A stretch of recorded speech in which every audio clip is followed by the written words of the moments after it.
Good evening, Patriots. If you are tuning in now, then you will be watching the rapid collapse of the Conservative Party before your very eyes, and it is one sorry sight to behold. All the people on the 15th of January when Robert Jenrick defected were saying, oh, this is a great sign of strong leadership from Kemi Badenoch. It's just not true. Because guess what? There's been another massive defection today. It's one we probably all saw coming. We all expected this. And it is, of course, the one and only Suella Braverman. And she is now firmly in the Nigel Farage camp. She will be Reform's 8th MP. And frankly, this is indicative of the grave that the Conservative Party have dug for themselves over the last 14 years. Now, the Conservatives have this unusual predicament in which they basically ruined the country. Virtually all of the biggest issues in your life were either caused or significantly exacerbated by the Conservatives. Cameron, May, Johnson, Truss, Sunak, it was one of them, chances are. Your house is going to be really expensive to buy. If you're a young person, you're going to be in masses of debt, you'll barely be able to afford a house. You are going to be competing with masses of other people, many of whom weren't even born here, for that house. Prices are through the roof. Everyday essentials cost an absolute fortune. It's an arm and a leg to purchase your first property, your first car. It's a nightmare. And things weren't particularly good before the Conservatives, but they were significantly better than they are now. And we do have the Tories to blame for that, absolutely. It is a large part the Conservatives' fault, absolutely. There is no denying that.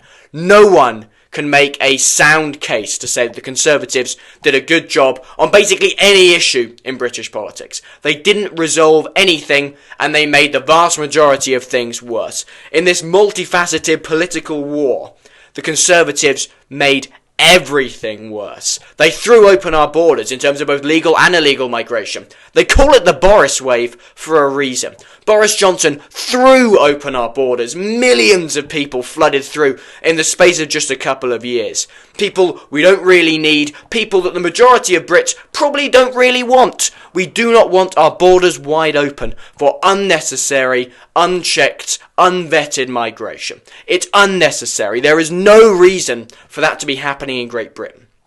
Nobody wants that. And every time a poll was conducted, what did we say? We, the general public, the voters, we said bring migration down. And what did the Conservatives do? They raised it up and up and up through the damn roof.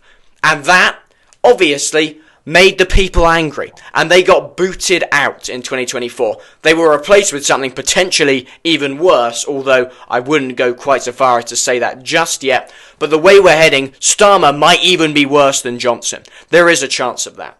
There is a very real possibility.